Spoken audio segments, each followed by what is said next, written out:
사랑하는 영락교회 지체들에게 주 안에서 평화 인사를 전합니다. 오늘은 2024년 9월 17일 화요일입니다. 오늘의 묵상 본문은 이사야서 32장 7절로 16절까지의 말씀입니다. 오늘 본문 말씀 7절부터의 말씀은 이렇게 시작합니다.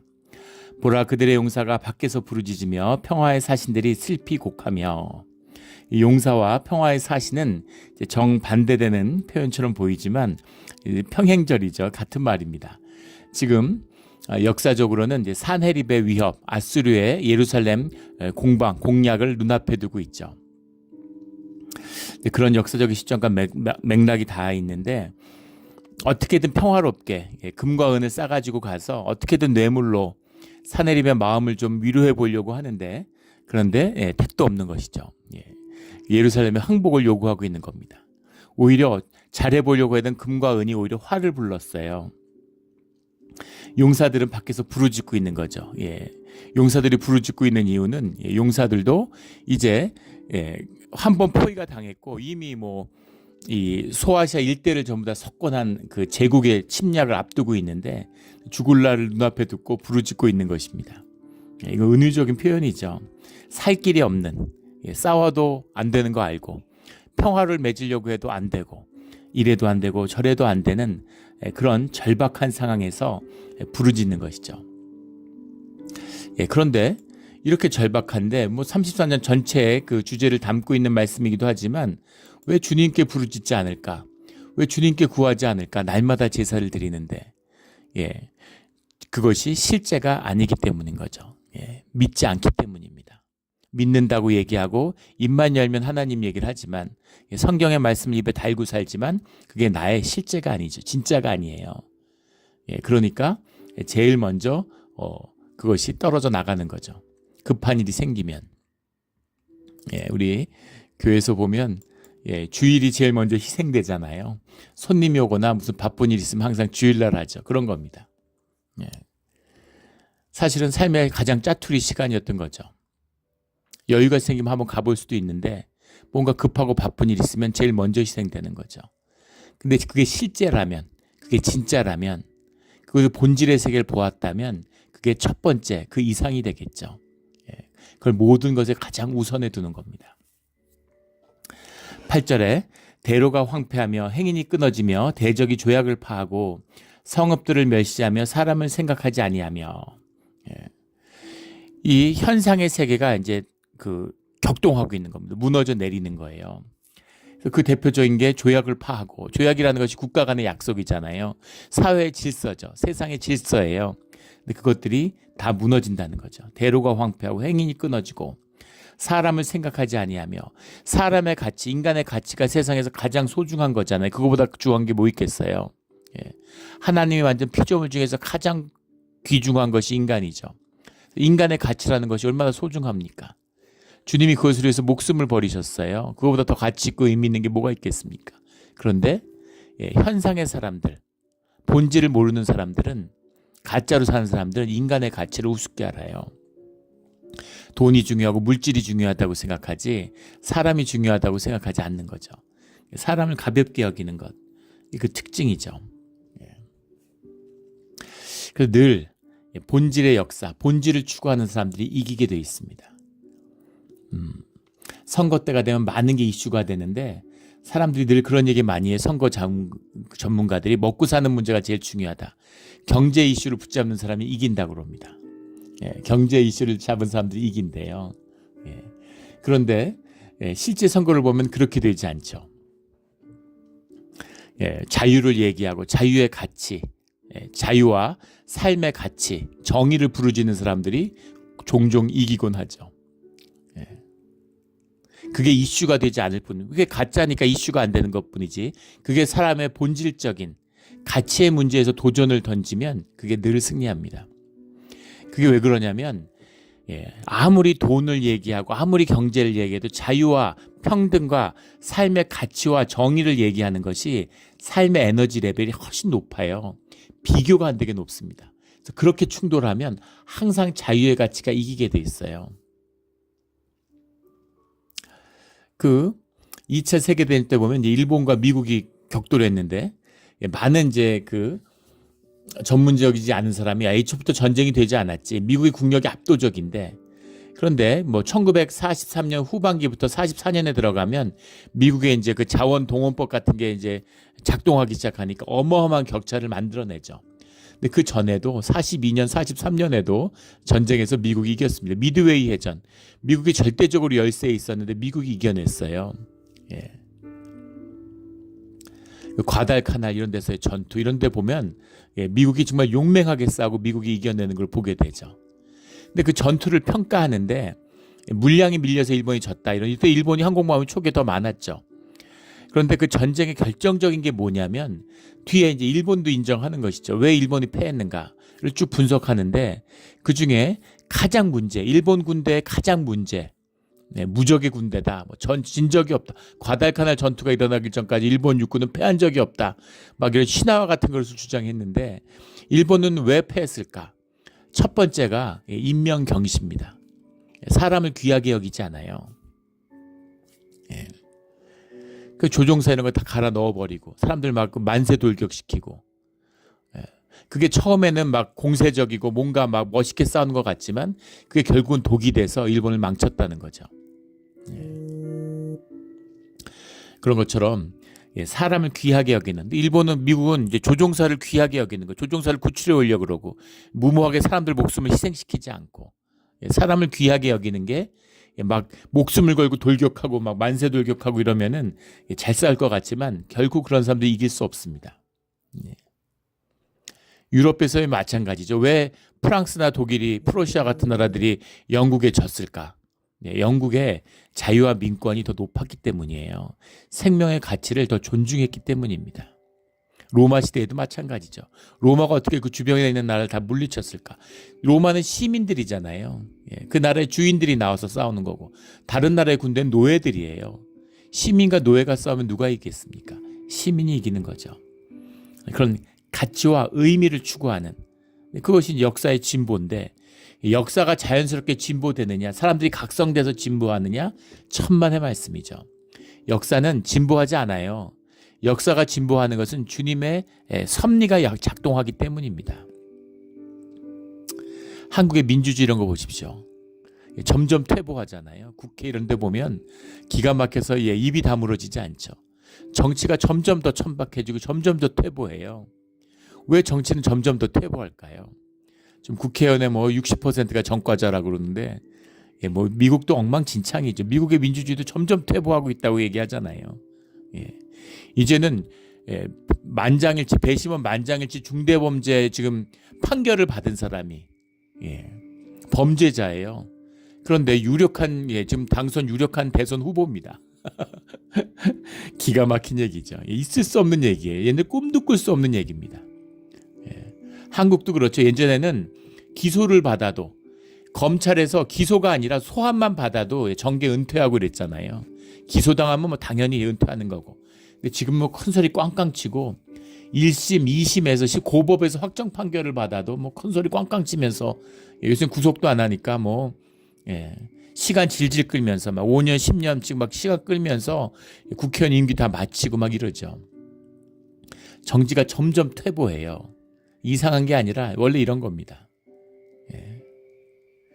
민주화를 헌신했다는 사람들, 이 민주화 이제 유공자라고 요즘에는 유공자인데 자꾸 그걸 확대해가지고 광주 민주화 운동의 유공자가 5천 명이 넘는다는데 명단을 공개를 못하죠. 보훈처도 누군지 모른대요. 받는 사람들도 몰라요. 아무도 모르는 겁니다. 처음에 제정할 때 했던 사람들만 알겠죠.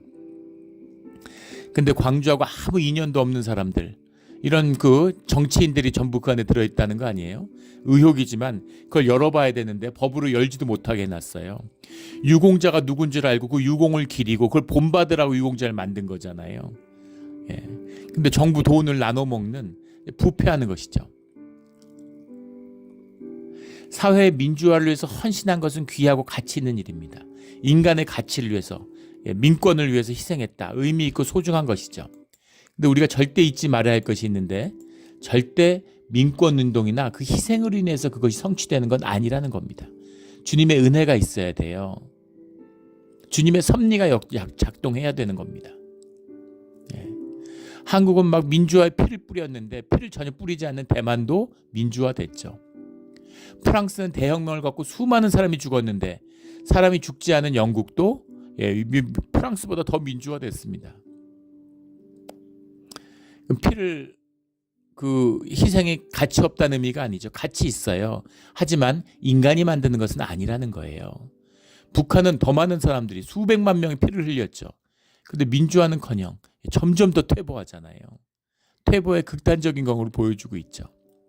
사람의 일이 아니라는 겁니다. 내가 내 삶을 희생하고 헌신하는 건 귀한 것이지만 내가 헌신하고 희생했다고 해서 모든 게 귀한 결과를 맺는 게 아니라는 거죠. 주님이 함께할 때, 주님의 뜻 가운데 이루어질 때 그것이 꽃피고 귀해지는 겁니다. 마틴 루터 주니어 목사의 죽음 같은 거죠. 그 죽음으로 그 미국의 변하지 않는 독립운동 이후에도 남북전쟁 이후에도 변하지 않는 미국의 그 인권차별과 불평등 이런 법적인 독소 조항들이 한 번에 해소됐어요. 물론 법적으로 해소됐다고 해도 지금까지도 그런 차별이 이어지고 있죠. 그러나 그것에 대한 일대 퀀텀 점핑을 이룬 사건이 마틴 루터의 죽음입니다. 비폭력 운동을 했기 때문에 사람들에게 질시와 비판을 많이 받았어요. 흑인 인권운동가들로부터도 많은 비난을 받았습니다. 비폭력과 평화를 주장하니까. 말콤 X 같은 사람은 무장투쟁을 하고 싸워야 된다고 그렇게 주장을 했죠. 사람들 들어보면 그게 일리가 있고 그렇게 해야 뭔가 진보가 이루어질 것 같잖아요. 그런데 주님의 뜻 가운데서 주님을 믿고 행한 그 희생, 한 명의 희생이 큰 변화를 불러일으키는 겁니다. 이런 것이 주님의 역사하심이죠. 우리 늘 주님 안에서 우리의 삶과 우리의 헌신이 주님의 뜻 가운데서 귀하게 쓰임받기를 주의 이름으로 축원합니다. 9절에 땅이 슬퍼하고 쇠잔하며 레바논은 부끄러워하고 마르며 사로는 사막과 같고 바산과 갈멜은 나뭇잎을 떨어뜨리는도다. 지금 유다의 이 예루살렘의 마지막을 묘사하고 있는 것이죠. 땅이 슬퍼하고 쇠잔하며 백향목으로 유명했던 레바논은 부끄러워하고 사로는 목초지로 유명한 그 갈멜산 밑에 있는 그 평야지대라고 그러죠. 사막과 같이 되고 바산과 갈멜은 과일이 유명한 곳이라고 하는데 나뭇잎이 다 떨어뜨리는도다. 주변에 다 황폐해지는 거예요. 그 자랑거리가 다 무너지는 겁니다. 인간의 가치가 쇠약하고 자랑할 것이 다 무너지는 그런 내가 이런 걸로 나를 높였는데 내가 이런 걸로 날 자랑했는데 근데 그런 게 아무것도 아닌 거죠. 10절에 여호와께서 이르시되 내가 이제 일어나며 내가 이제 나를 높이며 내가 이제 지극히 높아지리니 주님이 높아지시는 우리가 낮아졌는데 주님이 높아지세요. 그거죠. 주님을 높이는 길은 주님을 우리가 어떻게 높이겠어요? 무슨 그 성전 건물 멋지게 짓고 대리석으로 짓고 주님의 이름을 높인다고 해서 주님이 높아지나요? 주님은 우리가 낮아지는 관계잖아요. 우리가 낮아지면 주님이 높아지신다고 말씀하시는 거예요. 우리 삶 가운데 주님을 높이는 거죠. 어떻게 높여요? 우리를 낮추는 겁니다. 낮고 겸손한 주님이 가르쳐주는 말씀이죠. 주님의 사람들은 오만한 곳에 거하지 않는 거죠. 높은 자리에 앉으려고 하지 않는 겁니다. 항상 보이지 않고. 그래서 기독교도 막 이렇게 우리 개신교 이렇게 보면서 좋은 일을 많이 해요. 좋은 일을 많이 하는데 누룩의 문제죠. 항상 종교의 문제는 누룩의 문제잖아요. 막 떠벌리고 뭘 하나 했는데 10가지 20가지 같은 것으로 막 떠벌려가지고 다 거짓처럼 보이게 하고 그래서 이제 그런 은혜들이 다 깨지는 거죠. 은혜를 도둑질하는 겁니다. 좋은 일을 했지만 거짓으로 다 망치는 거예요. 바리새인들이 선행을 베풀었다고 해서 북치면서 아예 가난한 사람들 도와줬다고 주님이 칭찬하지 않으시잖아요. 근데 가난한 과부의 그 두 돈잎의 그 헌신을 주님이 칭찬하십니다. 그 우리의 진실한 마음, 정결한 마음, 자원하는 마음을 귀하게 여겨주시는 거죠. 그거예요.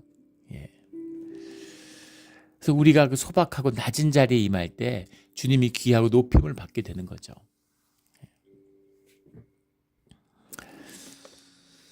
주님이 높아지면 마귀가 권세를 잃습니다. 주님이 거하는 자리, 주님의 임재하는 자리는 말할 것도 없죠. 주님의 이름이 높임받는 곳에는 마귀가 역사하지 못해요. 그래서 우리가 삶에서 내 주변을 우겨 싸는 것처럼 어려움을 당할 때 이건 이게 꼬이고 저걸 하면 저게 꼬이고 완전히 무슨 외통수에 몰린 것처럼 그렇게 일이 막 꼬일 때가 있습니다. 그럴 때는 내가 내 자신을 돌아봐야 돼요. 은연중에 내가 높아진 게 아닌가, 내 에고의 거짓이 쌓인 게 아닌가 돌아봐야 됩니다. 나를 낮춰야 돼요. 내 거짓을 십자가에 못 박아야 되는 겁니다. 주님이 높임을 받음, 주님을 높이는 거죠. 우리 예배잖아요. 주님을 높이고 주님을 찬양하고 주님 앞에 회개하고.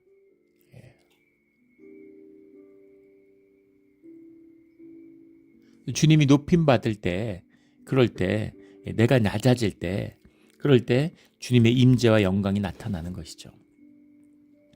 주님께서 내가 이제 나를 높이고 내가 지극히 높아진다 이렇게 말씀하세요.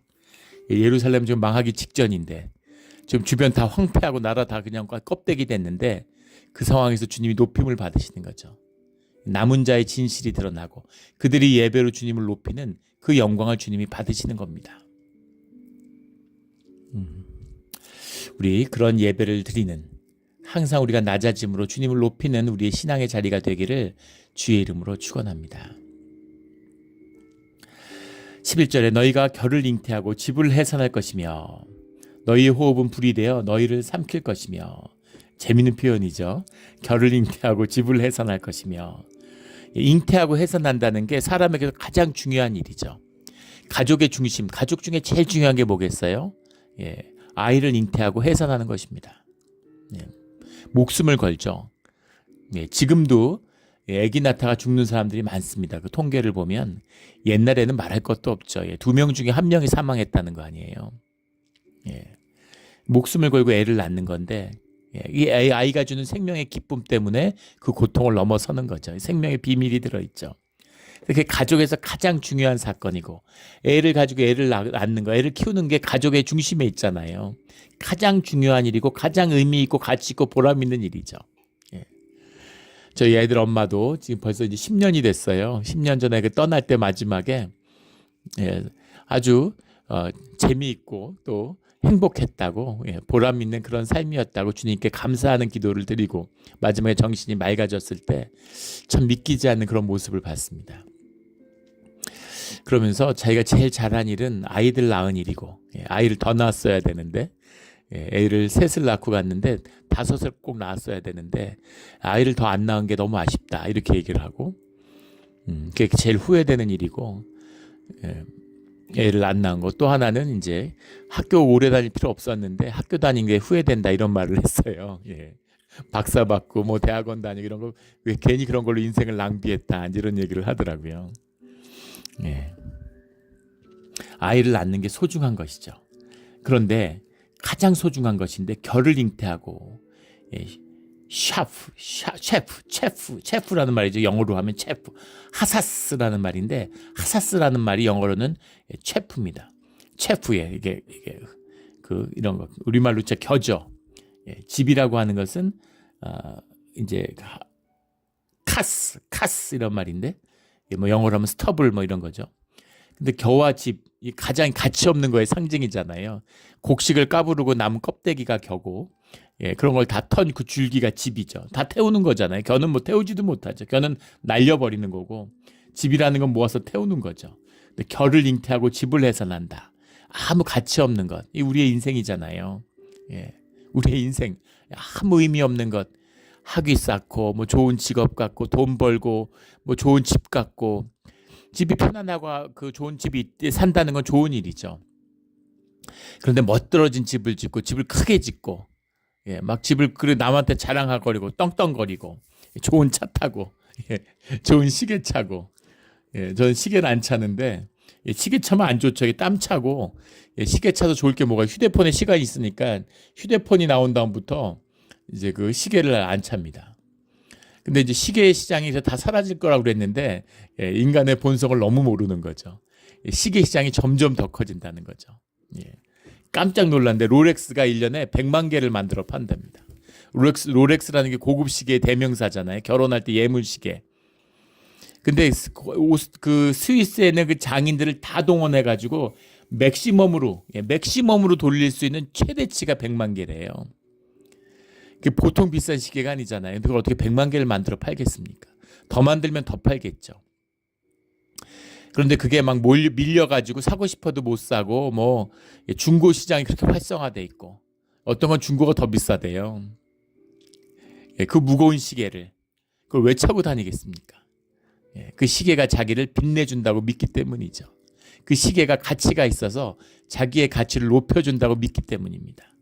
이게 결을 잉태하고 집을 해산하는 삶이죠. 그런 쓸데없는 것에 내가 들인 노력과 내 땀과 눈물로 만든 그런 가치를 그런 거에 시계랑 바꿔요. 이렇게 가치 없고 의미 없는 결을 잉태하고 집을 해산할 것과 뭐가 다르겠습니까? 이런 거죠. 너희 호흡은 불이 되어 너희를 삼킬 것이며 호흡이 우리의 삶이잖아요. 삶이 불이 되어가지고 모든 걸 삼켜버려요. 그런 거죠. 아무 의미 없는 삶 이렇게 되고 만다는 겁니다. 다 썩어져 버리는 날아가 버리는 우리 이런 의미 없는 삶이 아니라 영원히 남는 주님 안에 기억되는 삶을 사는 우리 모두가 되기를 주의 이름으로 축원합니다. 12절에 민족들은 불에 굽는 횃돌 같겠고 잘라서 불에 사르는 가시나무 같으리로다. 본질의 세계가 실제화되니까 모든 현상의 것들은 다 썩어지고 날아가 버리는 거죠. 너희 먼데 있는 자들아 내가 행한 것을 들으라. 너희 가까이에 있는 자들아 나의 권능을 알라. 붉은 여왕의 역설이라는 게 있죠. 그 이상한 나라 앨리스에 나온 예전에도 몇 번 나눈 적이 있는데 앨리스가 이상한 나라에 가니까 죽어라 사람들이 뛰는 거죠. 붉은 여왕하고 막 뛰는데 앨리스가 이상해서 물어봐요. 여왕님 왜 이렇게 죽어라 뛰는데 제자리에 있냐고. 그러니까 붉은 여왕이 얘기하죠. 제자리에 있고 싶으면 죽어라 뛰어야 된다고. 그게 우리 삶이잖아요. 현상 유지하려면 죽어라 뛰어야 돼. 먹고 살려면 죽어라 뛰어야 되는 겁니다. 결국 아무것도 한 게 없는데 아무것도 이룬 게 없는데 아무 가치와 의미도 없었는데 그냥 사는 게 사는 거라고 죽어라 뛴 것이죠. 그런 것의 끝이 사르는 가시나무고 집을 해산하는 것 같은 그런 결과가 되고 만다라는 겁니다. 너희 먼데 있는 자들아 내가 행한 것을 들으라. 너희 가까이 있는 자들아 나의 권능을 알아라. 본질의 세계에 눈을 떠라 이런 말씀이죠. 14절에 시온의 죄인들이 두려워하며 경건하지 아니한 자들이 떨며 이르기를 우리 중에 누가 삼키는 불과 함께 거하겠으며 우리 중에 누가 영원히 타는 것과 함께 거하리요. 종교인의 고백이죠. 종교의 본질입니다. 주님은 삼키는 불이고 영원히 타는 것이고 주님 앞에 나가면 죽는데 어떻게 주님과 함께 합니까? 시온의 죄인들 역설적이죠. 주님 안에 의인으로 부르심을 받았는데 물론 모든 사람이 다 죄인이지만은 근데 왜 시온의 죄인이라고 했을까? 종교인들이잖아요. 삼키는 불 영원히 타는 것과 어찌 함께하리요? 주님이 계셔. 주님과 함께할 수는 없지. 주님이 계시지만 우리가 하는 거야. 내가 하는 거야. 이런 거죠. 또 어찌 보면 맞는 것 같죠? 주님이 나를 만드셨지만 내 삶은 내가 사는 거지. 맞아요. 내 삶은 내가 사는 거고 내 삶을 이루어가기 위해 노력하고 눈물을 흘려야 됩니다. 그러나 그 얘기가 주님과 상관없는 내가 내 뜻대로 내 마음대로 하는 내 삶이야 이 얘기는 아니죠. 주님과 교제하고 주님과 도움을 받아서 주님과 함께 걸어가는 겁니다. 주님이 그러기 위해서 우리에게 십자가를 주시고 그러기 위해서 우리와 함께 해주시고 그러기 위해서 우리에게 성전을 허락해 주셨던 거죠. 그래서 제사의 법을 그렇게 구체적으로 일일이 가르쳐 주셔서 주님 안에서 죄인이 살아가는 법을 십자가를 주셔서 죄인이 주님과 함께 살아가는 길을 열어주셨어요. 그런데 그 길을 가지 않고 주님을 외면하면서 주님과 관계를 차단하는 것. 그러니까 종교가 제일 나쁜 것이죠. 주님이 창조주세요. 모든 피조물을 깊이 들어간 사람은 주님을 만납니다. 진실을 만나요. 근데 오직 종교만이 주님을 만나지 못하죠. 주님을 패하니까, 성령을 패하니까 그런 것입니다. 종교의 죄는 용서받지 못하는 것이죠. 예전에 제가 그 영국에서 공부할 때 케임브리지 대에 공부할 때 거기 이제 교회를 다니는데 그 케임브리지 대학교에 화학 교수가 있었어요. 노벨상 후보로 오르내리는 아주 그 저명한 교수입니다. 그 교회에서 집사님이기도 하죠. 근데 이제 집에 초대받아서 식사를 하는데 제가 이런 질문을 했어요. 많은 그 이제 케임브리지가 이공계가 이제 저는 거기서 그 신학을 공부했지만 이공계통이 이제 센 대학이죠. 그래서 많은 엔지니어들이 과학자들이 제가 과학자이기 때문에 그 신앙을 가질 수 없다고 그렇게 얘기하는데 주님을 만나지 못한다고 얘기하는데 그 말에 대해서 어떻게 생각하느냐 이렇게 질문을 하니까 그분이 웃으면서 그렇게 얘기하는 거예요. 그런 얘기를 하는 사람들은 아직 공부가 너무 짧은 거라고 이렇게 얘기하는 예. 진짜 제대로 공부를 하면 물질의 궁극을 깊이 탐구하면 그럼 주님을 만날 수밖에 없다는 거예요. 주님의 그 깊은 창로의 신비 뒤에 있는 창조주의 주님을 만나게 된다는 겁니다. 과학이 짧으니까 과학이 뭔지도 모르면서 그러니까 종교의 얘기를 하고 제일 한심한 인간들이 진화론이니 창조론이니 이러고 싸우는 사람들이죠. 어리석음의 극치죠. 과학자 중에 제일 바보들, 종교인 중에 제일 그 형편없는 자들, 이런 자들이 그런 걸 가지고 다투는 겁니다. 말도 안 되는 소리들 하고 있는 거죠. 우리 주님의 진리 아래에서 참된 주님의 그 실제를 만나는 우리의 신앙의 길이 되기를 주의 이름으로 축원합니다. 15절 오직 공의롭게 행하는 자, 정직히 말하는 자, 토색한 재물을 가증히 여기는 자, 손을 흔들어 뇌물을 받지 않는 자. 손을 흔들어 뇌물을 받지 않는다는 말이 노에르 카파우라는, 카파우가 손이고 노에르라는 게 말 그대로 쉐이크입니다. 그러니까 뇌물을 갖고 오면 손을 이렇게 절레절레 쥐면서 아예 안 받아 이러는 거죠. 귀를 막아 피 흘리는 꾀를 듣지 않는, 귀를 막고서 나쁜 얘기는 듣지 않는다는 거예요. 눈을 감아 악을 보지 아니하는 자, 그는 16절에 높은 곳에 거하리니, 높은 곳에 거한다는 건 주님과 함께 거한다, 이런 표현이죠. 견고한 바위가 되고 그의 요새가 되며 그의 양식은 공급되고 그의 물은 끊어지지 아니하리라. 물과 양식이 사람이 살아가는 삶의 가장